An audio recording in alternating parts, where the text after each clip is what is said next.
AW ಅಂದ್ಬಿಟ್ಟು ನಮ್ಮ ಮೈಸೂರಿಂದ. ನಾನು ನಮಸ್ತೆ, ಇದೊಂದು ಯೂಟ್ಯೂಬ್ ಚಾನಲ್, ಜನರ ಅಭಿಪ್ರಾಯ ತಗೊಂಡು ಯೂಟ್ಯೂಬ್ ವಿಡಿಯೋ ಮಾಡೋದು. ಏನಕ್ಕೆ ಹೋರಾಟ ಸರ್? ಇಲ್ಲಿ ನಮ್ಮ ಪಂಚಾಯತ್ ಇದ್ದು ನಗರಸಭೆ ಸೇರಿಸೋರು. ನಗರಸಭೆ ಸೇರಿಸಿದ್ರೆ ಏನು ಪ್ರಾಬ್ಲಮ್? ಏನು ಪ್ರಾಬ್ಲಮ್ ಅಂದರೆ ನಾವು ಕೃಷಿಕರು ಈಗ ಕ್ಲೈಮ್ ಆಗಿರೋದಲ್ಲ, ಗ್ರೀನ್ ಬೆಲ್ಟ್ ಅಂತ ಕ್ಲೈಮ್ ಆಗಿದೆ NH. ಹಂಗಾಗಿ ಕೃಷಿ ವಲಯ ಹಸಿರು ವಲಯ ಆಯಿತು ಅಂತ. ಯಾಕಂದ್ರೆ ನಮಗೇನು ನಮ್ಮ ಪಂಚಾಯತಿಲಿ ಆರಾಮಾಗಿ ನಾವೆಲ್ಲ ಸಮೃದ್ಧಿಯಾಗಿದ್ದೀವಿ, ಏನೂ ಸಮಸ್ಯೆ ಇಲ್ಲ. ಡೆವಲಪ್ಮೆಂಟು ನಗರಸಭೆ ಸೇರಿ ಡೆವಲಪ್ಮೆಂಟ್ ಅಂತಾರಲ್ಲ, ಏನೂ ಅವಶ್ಯಕತೆ ಇಲ್ಲ. ನಾವು ಹಳ್ಳಿಗಳಲ್ಲಿ ನಾವೇ ಆರಾಮಾಗಿ ಡೆವಲಪ್ಮೆಂಟ್ ಆಗಿವೆ. ಈಗ ಸೊಸೈಟಿ ಹೋಯ್ತದೆ, ಹಾಲು ಡೈರಿ ಹೋಯ್ತದೆ, ನಮ್ಮ ಮಂಡ್ಯ ಒಕ್ಕೂಟಕ್ಕೆ ಜಮೀನು ಕೊಟ್ಟಿವೆ, ಈ ಕಡೆ ಇಂಡಸ್ಟ್ರಿಯಲ್ ಜಮೀನು ಕೊಟ್ಟಿವೆ, ರೈಲ್ವೆ ಕೊಟ್ಟಿವೆ, ಈ ಕಡೆ NH ಕೊಟ್ಟಿವೆ, ಎಲ್ಲ ಭೂಮಿ ಕಳ್ಕೊಂಡಿವೆ.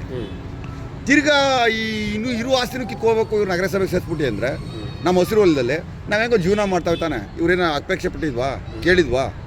ಏನು ಕೇಳಿದ್ವಾ ಇವರ? ಇಲ್ಲ, ಏನು ಕೇಳಿಲ್ಲ. ಹೌದು, ಆರಾಮಾಗಿ ನಾವು ಜೀವನ ಮಾಡ್ತಾವೆ. ನಮ್ಮ ಜೀವನಕ್ಕೆ ಯಾಕೆ ಕಲ್ಲಾಗ್ತದೆ ಇವರು?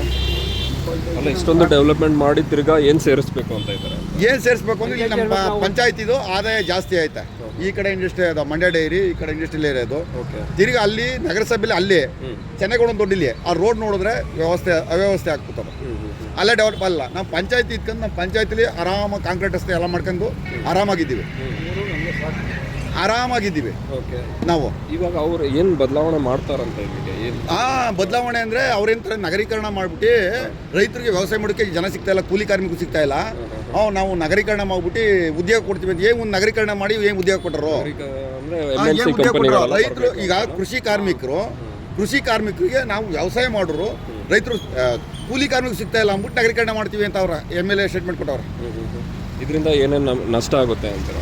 ಈಗ ಇದು ಯಾವುದು ನರೇಗಾ, ನಾವು ಕೂಲಿ ಕಾರ್ಮಿಕರು ಹೆಂಗೋ ನರೇಗಾ ಮಾಡ್ಕೊತಾರೆ. ನಮ್ಮ ಬಡ ಕುಟುಂಬದವ್ರದ್ದು ನರೇಗಾದಲ್ಲಿ ಹೆಂಗೋ 90 ದಿನದ್ದು ಕೂಲಿ ಸಿಗ್ತದೆ ಅವ್ರಿಗೆ. ಆಮೇಲೆ ನಮ್ಮ ವ್ಯವಸಾಯ ಮಾಡ್ತೀವಿ. ನಮ್ಮ ಪಡ ನಾವು ಹೈನುಗಾರಿಕೆ ಮಾಡ್ತಾಯಿದ್ವಿ, ಹೈನುಗಾರಿಕೆ ಅವಲಂಬಿತ ನಮ್ಮದು.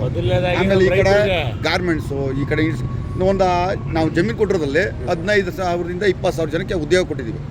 ಈ ಕಡೆ ಮಂಡ್ಯ ಹಾಲು ಒಕ್ಕೂಟದಿಂದ ಸೇರಿ, ಈ ಕಡೆ ಗಾರ್ಮೆಂಟ್ಸ್ ಎಲ್ಲ ಸೇರಿ. ಈಗ ಪಂಚಾಯತಿಂದನೇ ನಿಮಗೆ ಸಪೋರ್ಟ್ ಇಲ್ಲ? ಪಂಚಾಯತಿಂದನೇ ಪಂಚಾಯತಿ ಅಂದರೆ ಪಂಚಾಯತಿ ಸಪೋರ್ಟ್ ಅಲ್ಲ, ಈಗ ನಮ್ಮ ಗಮನಕ್ಕೆ ತರ್ತಾನೆ ನಗರಸಭೆ ಸೇರಿಸೋರು. ಈಗ ಒಂದು ಪಂಚಾಯತಿಂದನೇ ಅವರು ದಾಖಲೆ ಮಾಡಿದ್ರೇ ಬೇರೆದೆಲ್ಲ ಮಾಡೋಕ್ಕಾಗೋದು. ಜನರೇ ಒಪ್ಪಿಗೆ ಇಲ್ದಾದ್ಮೇಲೆ ಪಂಚಾಯತ್ ಪ್ರಚಾರಕ್ಕೆ ತರಲಿಲ್ಲ, ಇದು ಅಜೆಂಡಕ್ಕೆ ಇಲ್ಲ, ಅಜೆಂಡದಲ್ಲೇ ಇಲ್ಲ ಇದು. ಈ ಅಧ್ಯಕ್ಷರ ಒಪ್ಪಿಗೆ ಮೇರೆಗೆ ರೆಜಲ್ಯೂಷನ್ ಹೆಂಗ್ ಮಾಡೋರು ಅಂದ್ರೆ ಅಧ್ಯಕ್ಷರ ಒಪ್ಪಿಗೆ ಮೇರೆಗೆ ಏನು ಮಾಡೋರ?